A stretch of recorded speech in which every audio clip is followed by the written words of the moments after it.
Hello friends, कैसे हो आप सब। आज हम पढ़ेंगे क्लास 8 सीबीएसई बोर्ड साइंस का chapter 10 micro organism friends and foe. Micro organism एक ऐसा टॉपिक है जो बहुत वास्ट है। उसको समझने के लिए बहुत ज़्यादा डिटेल में जाना पड़ता है, लेकिन आप क्लास 8 में हैं इसलिए उसको थोड़ा ऊपर ऊपर से समझेंगे, क्योंकि चैप्टर में खाली इतना ही है। ज़्यादा डीप पढ़ने के लिए आपको और हायर क्लासेस में जाना होगा। तो चलिए स्टार्ट करते हैं। तो you have studied about a large number of living organisms so far। आपने पहले बहुत large number of living organism के बारे में पढ़ा होगा। You can easily find this organism like animal and plants. उसको आप कैसे पहचान सकते हो कि वो एनिमल्स हो सकता है, वो प्लांट्स हो सकता है। लेकिन there are so many organism present in our surrounding which are not visible to us. लेकिन इन दोनों के अलावा और भी बहुत सारी ऐसे लिविंग ऑर्गेनिज्म होते हैं हमारे आसपास, हमारे इन्वायरमेंट में, जो हमको दिखाई नहीं देते। We can not see them with the naked eyes. हमको खाली आंखों से नहीं देख सकते, उसको हम खाली माइक्रोस्कोप की हेल्प से ही देख सकते हैं। The living organism which are not visible to naked eye but can be observe through a microscope are called micro organism और माइक्रोब्स। इन लिविंग ऑर्गेनिज्म को हम खाली आंखों से नहीं देख सकते, लेकिन हम उनको माइक्रोस्कोप के द्वारा देख सकते हैं, इसलिए उनको माइक्रो ऑर्गेनिज्म या फिर माइक्रोबेस कहा जाता है। इसके एग्जांपल्स हैं bacteria, fungi etcetera. During summer food gets spoil and its has been also notice that the during rainy season most of the people suffer from disease like dengue, malaria, cholera etcetera. अब गर्मियों में आपने देखा होगा, जैसे कुछ खाने होते हैं गर्मी की वजह से उसमें से स्मेल आने लगती है, खट्टे हो जाती है। जैसे दही को ज़्यादा दिन तक ऐसे खुले में छोड़ दो तो एकदम खट्टी सी हो जाती है ना। ब्रेड को आप ऐसे ही छोड़ दो कहीं गर्म जगह पे तो उसमें फफूंद लग जाती है, मोल्ड्स लग जाते हैं। तो इसी तरह से इन्हीं के अंदर ही माइक्रो ऑर्गेनिज्म पनपते हैं। समर सीज़न में कुछ बीमारियाँ होती हैं, जैसे डेंगू, मलेरिया, कॉलेरा, ये सब जो होती है कैसे होती है, ये गंदे पानी से होता है, मच्छर की वजह से होता है ना। तो ये सब क्या है, ये सब वायरस ही हैं जो एक शरीर में पहुंच के वहाँ पे अपने ऑर्गेनिज्म को और मल्टीपल करते रहते हैं, बढ़ाते रहते हैं। Do you know why this is happen. आपको पता है ये सब क्यों होता है। This happens because of micro organism. ये सब होता है माइक्रो ऑर्गेनिज्म की वजह से। Some of this micro organism can be easily seen in the form of black ground bodies present in the moist bread place under the moist and warm condition. हम इन micro organism को अगर देखना चाहें तो सबसे ईज़िली है कि एक ब्रेड को आप मॉइस्ट करके एक वार्म कंडीशन में रख दो। कुछ दिन बाद उसमें देखना ब्लैक स्पॉट्स दिखाई देंगे, ठीक है, और कुछ दिन ठहरोगे तो उसमें थोड़ी ग्रीनिश तरह के दिखाई देंगे। तो यही है माइक्रो ऑर्गेनिज्म। अब इसके बाद देखते हैं कि माइक्रो ऑर्गेनिज्म होता क्या है। डच साइंटिस्ट एंटोनियो वॉन लीeuwenhoek was the first scientist who describe micro organism. ये आपके जीके के लिए भी बहुत अच्छा क्वेश्चन रहेगा कि सबसे पहले किस साइंटिस्ट ने डिस्क्राइब किया माइक्रो ऑर्गेनिज्म को। तो उसका आंसर होगा एंटोनियो वॉन लीeuwenhoek। ये एक साइंटिस्ट थे जो डच में रहते थे, उन्होंने सबसे पहले इसको डिस्क्राइब किया। The branches of science which deals with the study of micro organism is known as microbiology. अब साइंस की वो ब्रांच जिसके अंदर हम इतने वाइड रेंज में माइक्रो ऑर्गेनिज्म के बारे में स्टडी करते हैं, रिसर्च करते हैं, उस ब्रांच को कहते हैं हम माइक्रोबायोलॉजी। ओके, नेक्स्ट इसके बाद आता है क्लासिफिकेशन ऑफ माइक्रो ऑर्गेनिज्म। अब माइक्रो ऑर्गेनिज्म का वर्ड इतना बड़ा है कि उसमें बहुत सारे टाइप्स के माइक्रो ऑर्गेनिज्म होते हैं, जैसे bacteria, algae, fungi and protozoa. तो सबसे पहले हम देखते हैं बैक्टीरिया के बारे में। Bacteria are microscopic living organism. Bacteria जो होता है वो माइक्रोस्कोप से ही दिखाई देता है। They are single celled organism found almost everywhere. ये एक सिंगल सेल्ड ऑर्गेनिज्म होते हैं जो कि ऑलमोस्ट हर जगह होते हैं। The disease which are caused by bacteria typhoid and tuberculosis. आपने टाइफाइड और टीबी का नाम सुना होगा। ट्यूबरकुलोसिस, ये जो बीमारियाँ होती हैं वो बैक्टीरिया से ही होती हैं। बैक्टीरिया भी 2 टाइप्स के होते हैं, ठीक है। सबसे पहला होता है एरोबिक बैक्टीरिया और दूसरा होता है एनारोबिक बैक्टीरिया। एरोबिक बैक्टीरिया जो होता है वो उसको ग्रो करने के लिए ऑक्सीजन की ज़रूरत होती है, और जो एनारोबिक बैक्टीरिया होता है उसको ऑक्सीजन की ज़रूरत नहीं पड़ती है। अब इसके बाद आता है algae. Some algae are unicellular microscope well others are multicellular and few metres long. Algae जो होते हैं वो यूनिसेलुलर होते हैं, ठीक है, वो और कुछ होते हैं जो मल्टी सेलुलर होते हैं। यूनिसेलुलर का मतलब कि वो एक सेल से ही बनते हैं, और मल्टी सेलुलर मतलब उसमें एक से ज़्यादा सेल्स होती हैं। ये कई मीटर लंबे भी हो सकते हैं। Although they do not have stems, roots and leaves, but they have certain chlorophyll, so they can make their own food through the process of photosynthesis. ये जो होते हैं एल्गी, उसमें ना तो स्टेम होती है, ना रूट होता है, और ना ही उसमें पत्तियाँ होती हैं, फिर भी उसमें क्लोरोफिल पाया जाता है, जो कि उसके खाना बनाने के प्रोसेस में, जो कि फोटोसिंथेसिस होती है, उसके लिए हेल्प करता है। ये देखिए, ये फ़ोटो दिया हुआ है, इसके दो एग्जांपल है, स्लाइडोमोनास और स्पाइरोगैरा। ये है क्लाइडोमोनास और ये है स्पाइरोगैरा। अब उसके बाद आता है फंगाई। फंगाई तो आपने हर जगह देखी होगी, फफूंद पड़ जाती है ब्रेड में, है ना। कोई कपड़ा है अगर बहुत दिनों तक एक ही पोजीशन में रखा हुआ है, रेनी सीजन में स्पेशली मॉइस्ट में, तो उसमें देखना, उसमें एक वाइट कलर का स्पॉट आ जाएगा, रुई जैसी एक स्ट्रक्चर आ जाएगा, उसको बोलते हैं fungi. Fungi are the micro organism that do not have any chlorophyll. Fungi में क्लोरोफिल नहीं होता, so they do not prepare food, इसलिए वो अपना खाना नहीं बनाते। They generally grow in dark warm and moist condition. देखो मैंने बताया ना, ये जो होते हैं वो जनरली अंधेरी जगह में, थोड़ी सी गर्म जगह और जहाँ पे मॉइस्ट हो, ऐसी जगह पे ये पनपते हैं। Most of the fungi are saprophytes. They feed on dead and decayed things. ये जो फंगाई होते हैं वो किस पे ज़िंदा रहते हैं, वो होते हैं डेड बॉडीज़, और जो डेड चीज़ें होती हैं उस पे, उससे ये फीड करते हैं। जो ख़राब हो चुकी है उससे वो चीज़ें अपनी फूड को पाते हैं। Some others are parasites, they live on other living organism. Parasites जो होते हैं वो भी दूसरे लिविंग ऑर्गेनिज्म के ऊपर डिपेंड करते हैं। Some fungi are unicellular well some others are multicellular. ये भी कुछ यूनिसेलुलर होते हैं, कुछ मल्टीसेलुलर होते हैं। इसके एग्जांपल है yeast, mould, penicillium, aspergillus, mushroom. Yeast जो होता है वो तो हम खाने में भी यूज़ करते हैं। आप जो पिज़्ज़ा खाते हो, ब्रेड खाते हो, उसमें यीस्ट मिला होता है। दही होता है, दही भी फर्मेंटेशन से बनता है, लेकिन उसमें फंगाई नहीं होता।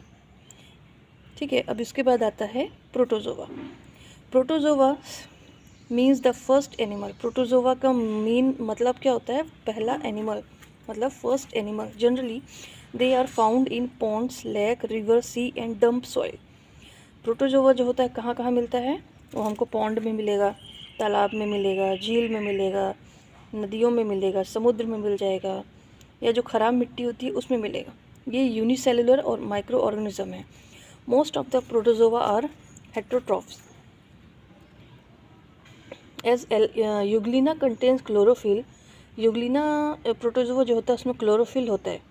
It can prepare its own food when in sunlight. अगर प्रोटोजोआ को सनलाइट अवेलेबल नहीं है तो तब भी वो अपना खाना खुद बना सकता है। प्रोटोजोआ जो होता है उसके कारण से बहुत सी बीमारियां होती हैं, जैसे कि डिसेंट्री और मलेरिया। मलेरिया जो है वो पैरासाइट से होता है, और जो डिसेंट्री होता है जिसमें पेट ख़राब हो जाता है और हमारा जो पेट के अंदर वायरस आ जाता है, ये प्रोटोजोआ ही होता है। ठीक है, तो उसके दो एग्जांपल हैं, अमीबा एंड पैरामीशियम। तो प्रोटोजोआ के दो एग्जांपल हैं, अमीबा एंड पैरामीशियम। ठीक है, virus are also microscopic but are different from other microbes. Virus जो होते हैं वो माइक्रोस्कोपिक होते हैं, लेकिन वो एक दूसरे से अलग होते हैं। Virus are the smallest micro organism. Virus can not grow and reproduce on their own. Virus जो होते हैं वो बहुत छोटे माइक्रो ऑर्गेनिज्म होते हैं और वो खुद से ग्रो नहीं कर सकते, खुद से रिप्रोड्यूस नहीं हो सकते। So they behave like non living things, इसलिए वो नॉन लिविंग थिंग्स के जैसे बिहेव करते हैं। When they are enter a living cell of other organism, जब वो किसी लिविंग ऑर्गेनिज्म के अंदर इंटर कर जाते हैं तो उसमें वो जाके क्या बोलते हैं, रिप्रोड्यूस करते हैं। They reproduce and multiply by using the energy of living cells. अब ये कैसे करते हैं, मान लो कि कोई वायरस है, ठीक है, अब कुछ समय पहले हमने एक बहुत बड़ा पेंडेमिक झेला, कोरोना आया। कोरोना किससे फैला? वो वायरस से ही फैला। एक बंदे को कोरोना था, उसने छींका या जो भी टच हुआ, जो भी हुआ, उससे वो वायरस जो था वो दूसरे पर्सन में पहुंच गया। तो ऐसे करते करते वायरस जो है वो 1 से करोड़ों में पहुंच गया। ठीक है, तो ये ऐसे ही ग्रो करता है। अब वायरस से कौन कौन सी बीमारियां होती हैं? वायरस से होता है इन्फ्लुएंज़ा, पोलियो, कोल्ड, फ्लू, ये चिकन पॉक्स, ये सब जो है वो माइक्रो ऑर्गेनिज्म से ही फैलते हैं। वायरस से कौन कौन सी बीमारी होती है? कोल्ड, फ्लू, पोलियो, है ना, चिकन पॉक्स, ये सब जो बीमारियां होती हैं वो वायरस के थ्रू ही फैलती हैं। अब इसके बाद हम देखेंगे occurrence of micro organism. Micro organism में भी यूनिसेलुलर और मल्टी सेलुलर। अब माइक्रो ऑर्गेनिज्म होता है वो तो सिंगल सेल भी हो सकता है और मल्टी सेलुलर भी हो सकता है। बैक्टीरिया, सम एल्गी, प्रोटोजोआ, ये सब जो हैं वो सिंगल सेलेड होते हैं, और एल्गी, फंगाई, ये सब मल्टी सेलुलर होते हैं। Micro organism are found everywhere. Micro organism जो होते हैं, जो सूक्ष्म जीव होते हैं, वो हर जगह पाए जाते हैं। कुछ होते हैं वो अकेले सर्वाइव कर लेते हैं, और कुछ को सर्वाइव करने के लिए लिविंग ऑर्गेनिज्म की ज़रूरत पड़ती है। They are found in air, soil, water and dead. ये जो होते हैं वो हवा में होते हैं, मिट्टी में होते हैं, पानी में होते हैं, और जो डेड बॉडीज़ होती हैं, नॉन लिविंग थिंग्स होती है, उसमें भी पाए जाते हैं, जो कि ख़राब हो चुके हैं। इवन कई बार ये ह्यूमन बॉडीज़ के अंदर भी होते हैं। Some micro organism exist freely, they can live in every kind of environment. कुछ माइक्रो ऑर्गेनिज्म ऐसे होते हैं जो हर तरह के इन्वायरमेंट में सर्वाइव कर लेते हैं। They can live in hot water, spring, polar region, saline water, desert and many harsh lands. ये किसी भी तरह का इन्वायरमेंट हो वो उसमें सर्वाइव कर लेंगे। ठीक है, अब इसके बाद हम देखते हैं कि हमारे जो माइक्रो ऑर्गेनिज्म है उसका इकोनॉमिक इम्पोर्टेंस क्या है, बेनिफिशियल क्यों है हमारे लिए। अब माइक्रो ऑर्गेनिज्म कुछ कुछ ऐसे हैं जो हमारे खाने में भी यूज़ होते हैं। सबसे पहला देखते हैं making curd, cheese, cake and bread. आप जो दही खाते हो, आप जो चीज़ खाते हो, केक है, ब्रेड है, ये सब कैसे बनता है? ये सब बैक्टीरिया से ही बनता है। अब सबसे पहले देखते हैं कर्ड का। Curd is formed from milk with the help of lactobacillus bacterium. Curd, हम दही जो होती है वो दूध से बनता है, किसके सहायता से? लैक्टोबैसिलस बैक्टीरिया के द्वारा। Curd contains several micro organism. Curd में, दही में बहुत सारे माइक्रो ऑर्गेनिज्म होते हैं, जैसे लैक्टोबैसिलाई। ठीक है, to prepare curd from milk, a spoonful curd is added to warm milk. अब देखें दही कैसे बनाते हैं। दही बनाने के लिए हमको एक चम्मच, अब दही कैसे बनाते हैं? दही बनाने के लिए एक वार्म मिल्क चाहिए, उसमें 1 चम्मच हम दही डालेंगे और उसको साइड में कहीं रख दे कुछ समय के लिए। कुछ समय बाद आप देखेंगे कि कर्ड जो है वो जम जाता है, बन जाता है। Lactobacillus bacteria present in curd multiply and promote the formation of curd.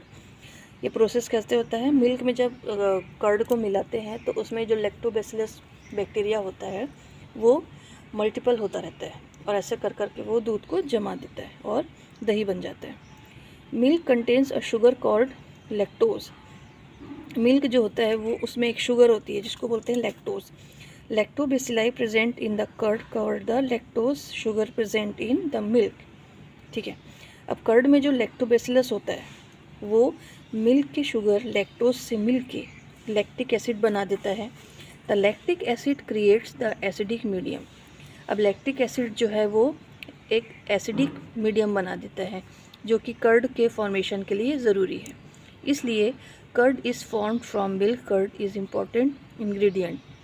इसीलिए दही जमाने के लिए दूध गर्म होना चाहिए, और कर्ड का जो इम्पॉर्टेंट इंग्रेडिएंट होता है वो सूजी का, जब इडली बनाते हैं या भटूरा बनाते हैं, केक बनाते हैं, इन सब के लिए दही इम्पॉर्टेंट होती है क्योंकि वो फर्मेंट होती है। ठीक है, अब इसके बाद cheese and paneer are also made by the action of bacteria. Cheese और पनीर भी ऐसे ही बनता है, मिल्क में जब बैक्टीरिया का एक्शन होता है तब वो बनता है। तीसरा yeast. Yeast is used in baking industry. Yeast का यूज़ होता है वो बेकिंग इंडस्ट्री में होता है, जैसे ब्रेड बनाने के लिए, पेस्ट्री बनाने के लिए, केक बनाने के लिए। यीस्ट जो होता है इसका यूज़ हम इडली बनाने, ढोकला बनाने और डोसा बनाने के लिए जो बैटर होता है ना उसमें भी करते हैं। रात में हम जो उसको चावल को और दाल को भिगो के रखते हैं, उसको जब फूल जाता है, पानी जाता है, तो उसको पीस के रखते हैं। फिर उसके बाद उसको ओवरनाइट या कुछ घंटों के लिए ऐसी एक वार्म जगह में रख देते हैं। तो उससे क्या होता है, अंदर उसके फर्मेंटेशन होता है, बैक्टीरिया प्रोड्यूस होते हैं और वो थोड़ा सा खट्टापन आता है। ओके, तो चलिए आज तक के लिए इतना ही था। इसके आगे का टॉपिक हम नेक्स्ट वीडियो में कवर करेंगे। तब तक के लिए हैव अ गुड डे।